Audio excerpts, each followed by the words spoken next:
Heyo, my Planet Coaster friends, Johnny Five Alive here, and welcome back to another episode of Let's Build, and we're building the Channel 5 Gaming Planet Coaster themed go-karts.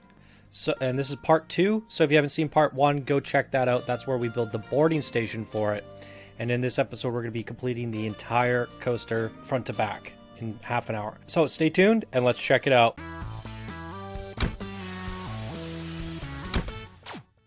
Alright guys, so we're going to be just going ham in this episode, 30 minutes of jam-packed, getting the course layout done, getting all the walls in, getting all the decorations in, the final details. I think the only thing that I did off camera at the end was some triggered events and maybe some lighting.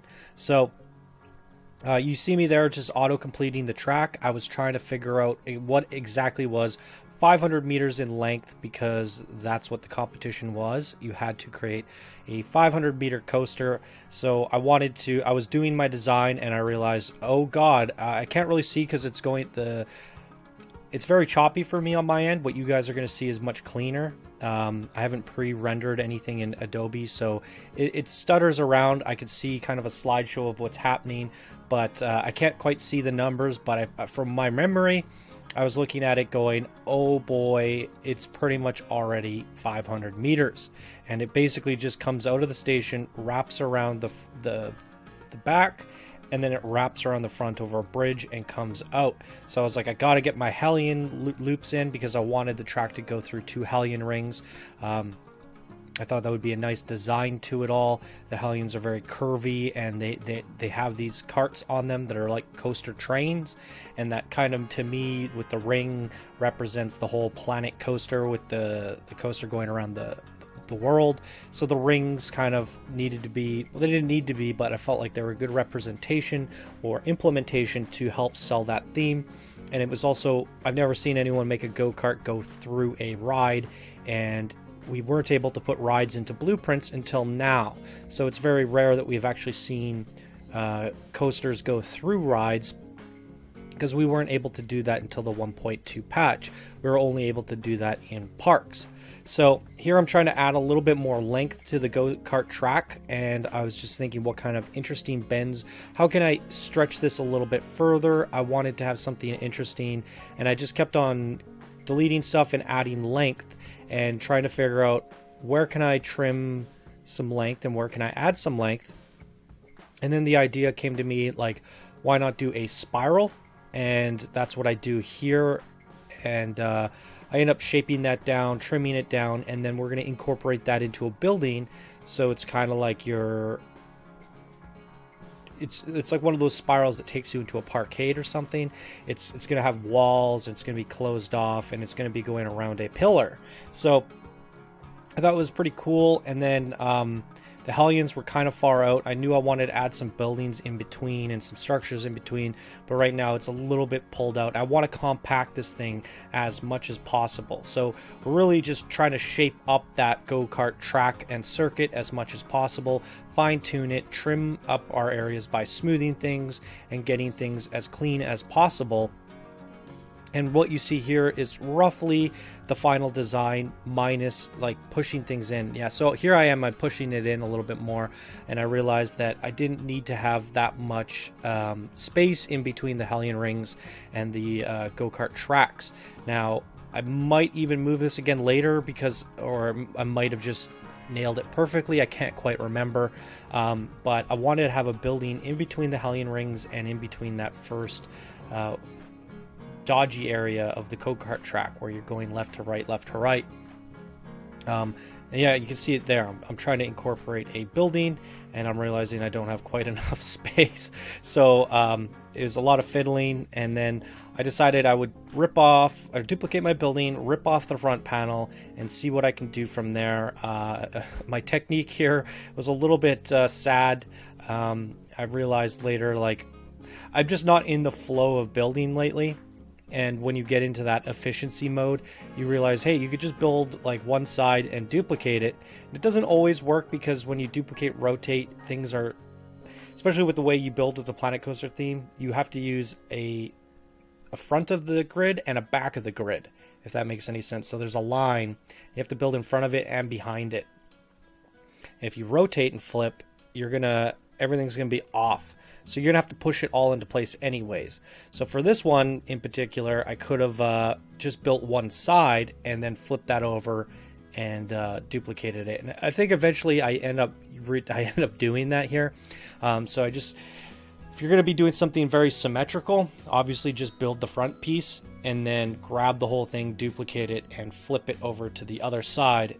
In some cases, if you're building it with a Planet Coaster theme like I am, you might have to shimmy things back into place. Nonetheless, it's going to be faster for you if you do it that way, and this is what I'm doing. I'm trying to select it and get it into place, but I realized I forgot some wood.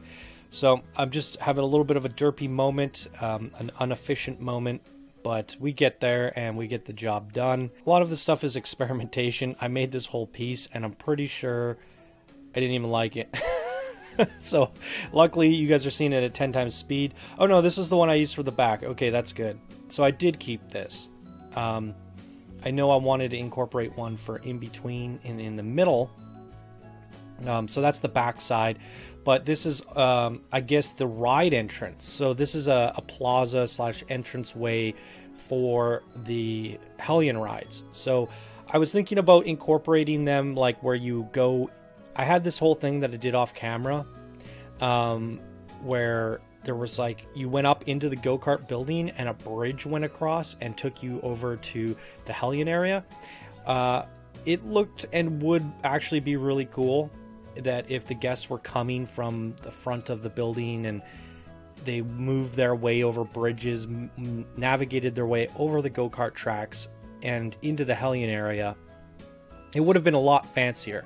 However, it would have been a lot more difficult for people to set up if they aren't masters at the pathing system. So I decided I would create a little bit more newbie friendly environment in terms of pathing, because that's what something Frontier would be looking for if they wanted to implement this as a blueprint into their game. They want the pathing to be snap, snap, snap, and you're good to go. And in some cases, I feel like the restaurant area on top is already too complicated, but it's really not. To set up that whole pathing area for the second level where the food court is, all you have to do is select grid, select a shop, and fill, and you fill the whole area up. And then you run some stairs down the side. It's super simple to set up. I know I've done things in the past that have been like crazy complicated pathing, and I've even included tutorials to set them up, and it's ended up being fine. Most people figure it out. But this time I wanted to keep it super simple, and I think nobody is going to have any troubles with the pathing on this one. And I did that intentionally in case mine got picked. And if you guys heard me talking about that in the last video, it pretty much didn't even get looked at, I think, for the Planet Coaster competition, because I submitted the day of. It wasn't late, but they didn't... I feel like they did their judging several days before... the deadline. So I have a feeling mine's still sitting in the inbox unchecked. So that's unfortunate, but nonetheless, I was doing this with the intentions in mind that it had a chance to win the competition. So I was doing everything to having those things in mind. In some cases, I'm glad I had these restrictions and limitations, because I find that when you're being creative within constraints and limitations allows you to be more creative, because you have these constraints, you have these limitations, and then you go, what do I do within them? And you're not thinking about A, B, C, D, E, F, G. You're instead thinking about A, B, and C. And those A, B, and C allows you to think much more in depth on those three things. So for me, go-kart track had to be simple, so I didn't overdo it, and the end result was like, how do I make these bridges as interesting as possible? You can see me here. I brought in the scoreboard, I tucked it in, I'm bringing it back, so that way as soon as you come out of the building, you go under a bridge, under a scoreboard, and then as you're coming back around, you're actually going over behind the scoreboard and over the bridge that you first started. So having a short track and that limitation actually allowed me to make a more compact and pretty track, I think. Had I had a lot more room to work with, I might have gone a little bit crazier and stuff like that. Then the 2,000 piece blueprint made me not do like super crazy elaborate statues or anything like over the top nuts, because I had a certain amount of pieces to work with, and I think the final amount was 1921. So I literally had 79 parts left over that I could have decorated with, and if I had more track, I wouldn't have been able to do that. So I felt like the limitations and the constraints really allowed me to push this thing to being as compact as it possibly could. And had I had the ability to do a 1,000-meter track and 4,000 pieces, I don't think it would have turned out to be nearly as good. So that's why I think when you're trying to be creative or you're trying to come up with a design, sometimes it's not so bad if you give yourself a certain set of rules and then force yourself to work within them. So a little rant there, but I'm pretty glad that I entered the competition with those rule sets, even though I didn't technically get considered into winning. So at the end of the day, I still feel like a winner, because just using those rule sets alone allowed me to create an awesome creation for you guys to enjoy and put in your parks. So I feel gratified at the end of the day, no matter what. I feel like I accomplished something, and I'm pretty happy with the end result. And like I said in the last episode, I got to practice the Planet Coaster themed building sets, and I'm really in love with the way it looks and feels and what you're capable of doing with it. And I basically just looked at what the game already had for the Planet Coaster theme, how they did it, and then I used those elements and pushed them much further. So that's something that I've kind of done with the sci-fi. I'm pretty good at like looking at a design and saying, all right, how do I take this design and push it further and make it my own and put a spin on it? So I am doing things that they don't normally do, like I'm rotating them, as you can see here, putting curved walls in. And then, you know, I've just done a whole bunch of things, made the roof and the building way more wavy. I've added in windows, and there's a whole bunch of decorations that you won't normally see in the Planet Coaster theme, but then a lot of the elements that you do see, or all of the elements that you would normally see in the Planet Coaster theme, are incorporated. And it's giving me ideas how I could take that even further by changing color schemes and adding little bits of this and that. And I feel like if you take a building set and work with that, that's the constraint. That's another constraint that allows you to be creative. So for me, the sci-fi set, I've really pushed that. And now with the Planet Coaster set, just building with it, giving myself those limitations, saying don't go too crazy, don't, you know, make some elaborate new design that doesn't fit the game. Use this constraint and see what you can do with it. And after doing that, I found there are ways to push it a little bit further, and I'm really in love with what its capacity is, what you're able to do with these pieces. I think they're really fun for building tracks and go-karts, as you can see here. In some cases, I kind of feel like when I did that Chief Beef Raceway, I could have used this theme as well. These pieces work really great for that whole raceway series that we're doing with the Sprint 500 roller coasters. So it'd be kind of cool to see a Planet Coaster or Coaster Kings Raceway using this theme in conjunction with Coaster King colors and memorabilia, having the big Coaster King in there and having some planets and stuff like that. So it's got me all sorts of creative, and I have all sorts of ideas to make this a little bit more, stretch this concept further throughout my workshop. And you'll definitely see me playing around with more sci-fi in the future and more Planet Coaster themes in the future. And until I get my fill with all of that, I'll probably be just sticking to that, plus some random coaster blueprints here and there. And if for anyone that's wondering, we will be returning to Yeti Land. We released the scenario map, which you guys saw, and we're taking a break from it, and that's why we're doing this stuff. And you know, we've been doing contests and events and checking out the 1.2 content. We'll probably do a boomerang coaster, but we will hopefully return back to Yeti Land and make a park on it. So I actually did open it up and do a little bit here and there, but I do want to go back and make it a fully fledged park, and it wouldn't be more than a weekend's work, I don't think. It's not a big endeavor, but I just feel like it's something that needs to be done. It is there for you guys to download and build your own parks on, but I feel like I should be the one to release a fully fledged finished Yetiland map. So we will eventually get back to doing that, and it shouldn't take too long. But it is on the to-do list. I just feel like, why rush it right now? Get to it when I'm feeling creative and feeling in the mood for it. And we have all these new toys to play with the 1.2 update. And it'd be good for me to participate in all that. Hence why we built this go-kart circuit. And likely probably going to do a boomerang coaster as well. So pretty excited. So I'm playing around with the tips here of the entrance. I wasn't sure if I was happy with that. I tried some stuff out and then I realized I was happy with it, but the weird part was the gap in between them and the walls behind them. And I was trying to come up with a solution there of like, how do I close that off? Because I can't really push it back because the Hellion rings are there, and I can't push the Hellion rings back either. Everything is as tightly packed as I could possibly fit. But we just add some waviness to the back of it, which you guys will see at some point, and that really it really just sealed the deal. And I was like, all right, just a nice little touch to it. And I got it to work. So I'm pretty happy with how the walls all came together. And I think I'd do that after it was a final touch up, but sometimes I'll just jump around to different things. If I can't come up with a solution to a certain problem, I don't try to force a solution. I go, all right, we'll think about it while we go do something else. Maybe something will come to mind while I'm putting something else down. So I put down the Planet Coaster racetrack that came with the game, with the 1.2 update, and I was just looking to see like what kind of race car stuff can I find.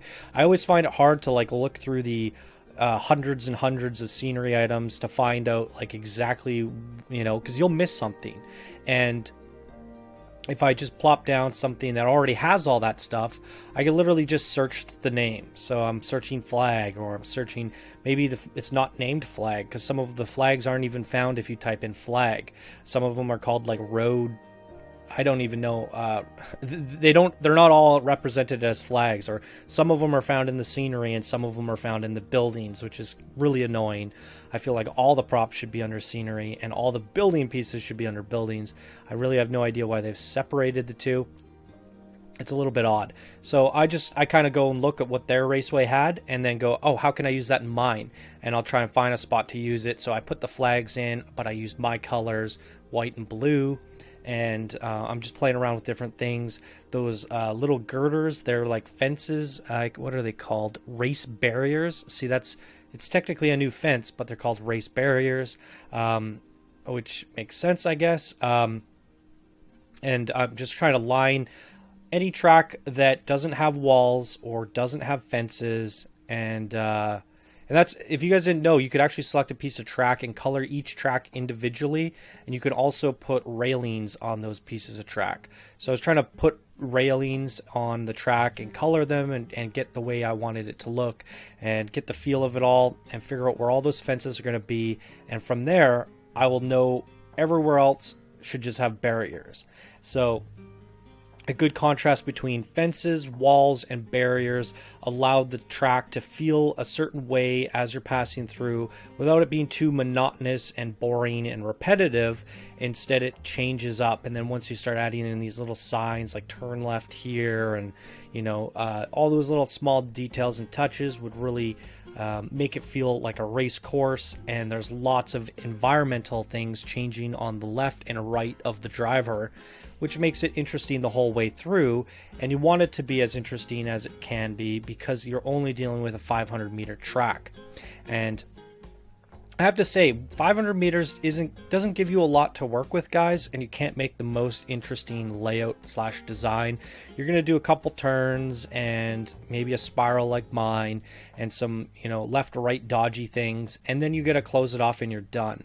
However, I highly recommend you keep your go-karts small and just really hit home the theming. Don't go too crazy with them because the rider capacity on these things is terrible. I ended up making my boarding station big enough to hold, I think, 18 racers. But the problem with that is it does 2 laps, I believe, and then the winner gets to do a victory lap. So you have to wait for 3 laps to get 16 more people on. and that means the queue times are horrendous and the people are waiting a long time and you're not making much money.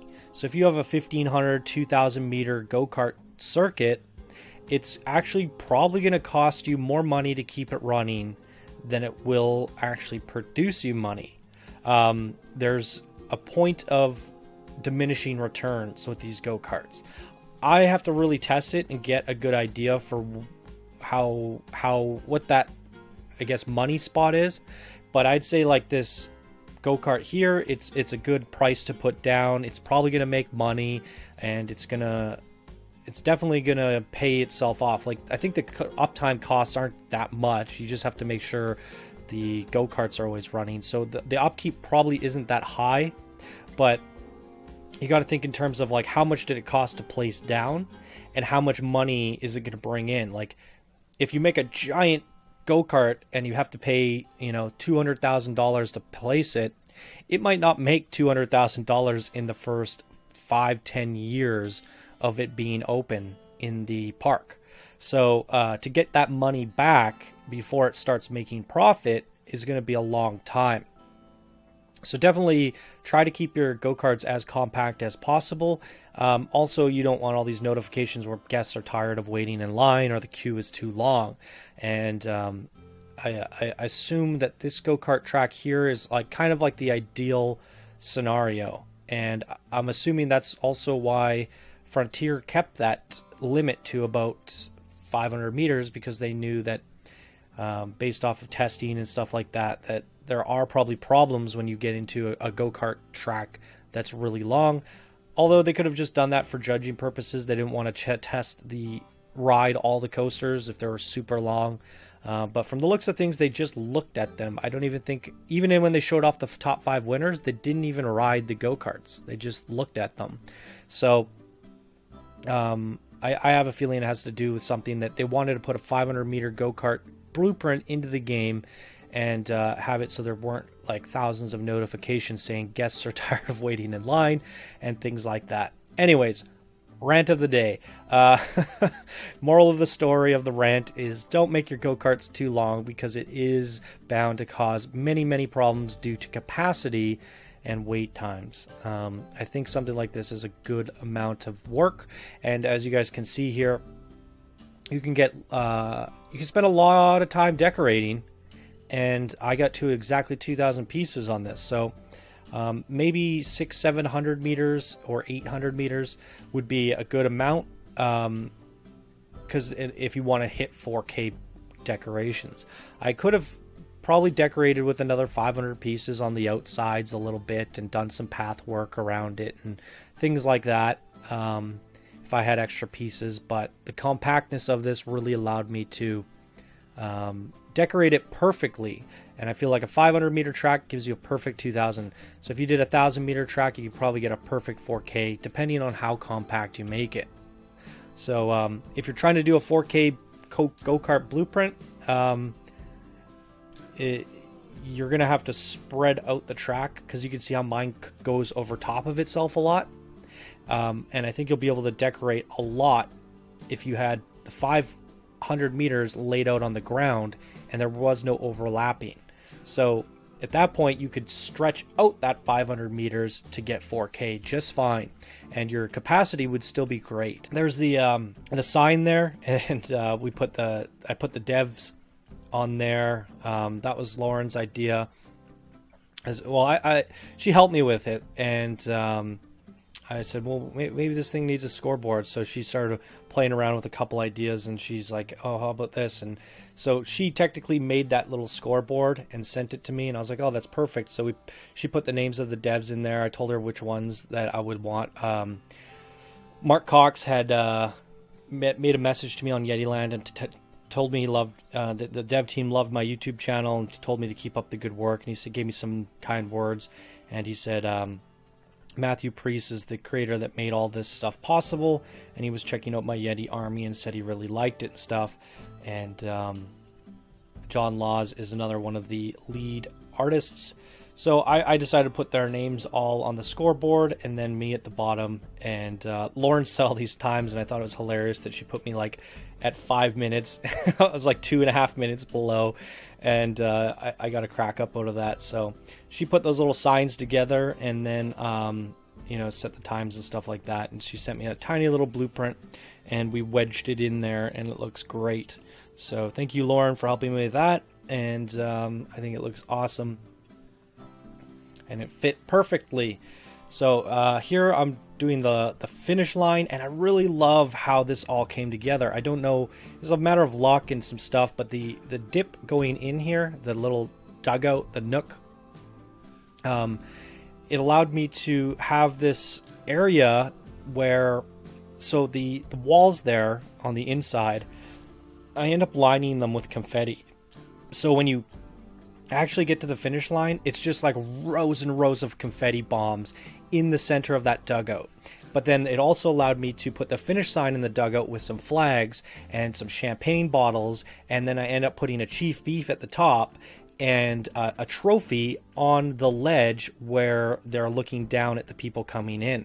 So the people get to stand over the railing and look at all the winners and watch a confetti bomb and champagne, and there's a chief beef up top. Like, it's such a good way to end it, because you're driving in and you can see all the people, you can see the trophy you're winning, chief beef is saluting you, champagne's going off, confetti's everywhere, and you wouldn't be able to get that all in there. It's just because I had that length of that dugout, and it gave me a lot of room to work with. It was a lot of fun. So whatever, it was just a fluke, I think. I made the design that way, and then it really worked out for me in the long run. So just one of those chances, I guess. Just a neat thing. Here I'm just trying to add some more walls in between the two placeable rides. And just to try and make it all cohesive, just tie it all together, and I don't want any blank spots. We've put a lot of Planet Coaster style walls up so far, and those little wavy areas allow me to put some trees in between, and it adds to the flowiness of it all and connects everything, brings it all together, and really fulfills that compactness that we were looking for. So I really love the way those Hellion rings fit in, how easy it is to set up the queues and the exits. You just pop, pop, pop, and you're done. And all the decorating around it is done for you. You literally just have to run a path out, run a queue out, and it all just comes together. So technically there is a back entrance and a front entrance, which you have to kind of consider when you're making your park. Like I said, I thought it would have been way cooler if everyone's just pouring in the front to go to the Hellions, the shops and everything, and they would get around via bridges, but that would have been more complicated to set up. Here I'm trying to close off those gaps that I was unhappy with, and I do that with just these little touches here and then a few plants, and that really just brings it together, closes it up, and really just gets rid of those little things that were bugging me. And yeah, and here I am just like slamming in the trees. I got a bunch of signs in and a lot of final touches here to really just get this thing going, and I do the lighting and the triggered events off camera. Anyways, there's only like under a minute left. I did want to mention to you guys there is a bug with blueprints, and this blueprint in particular, if you place it down, 4 of the shops were making it so I could not place the blueprint down. So I had to remove 2 bathrooms and 2 food stalls. So if you guys download this blueprint and place it down, you're going to have to put back in the hot dog squad shop and the chief beef shop and the 2 bathrooms in the middle layer. Just be careful when you're building these things, guys. Sometimes you won't be able to place them because there are bugs with the new update that haven't been panned out. So be warned, always have your park or your scene in a park, and test the blueprint. Make sure you can put it down before you upload it, and make sure it works. And if it's not working, delete a few shops, delete a few things, and it probably will hopefully work out for you. So anyways, guys, there's going to be a presentation video for this coming up right after. Go check it out. There's a link down in the description if you want to download this blueprint and put it in your parks. Give it a go for me. Let me know what you guys think of this creation down in the comments below, and be sure to come check out the presentation video for it, and also download it and give it a ride for yourself. Anyways, that's going to do it for this episode of Let's Build, everybody. Thank you guys so much for watching. If you enjoyed, please be sure to smash that like button. If you're new to the channel, be sure to subscribe for more Daily Planet Coaster videos. And if you guys want to show your support and help out the channel, you can do so by becoming a patron and earning monthly rewards, or you can leave a tip using the donation buttons down in the description below. All right, everybody, I hope you all have a fantastic day, and I will see you guys in the next video. Bye now.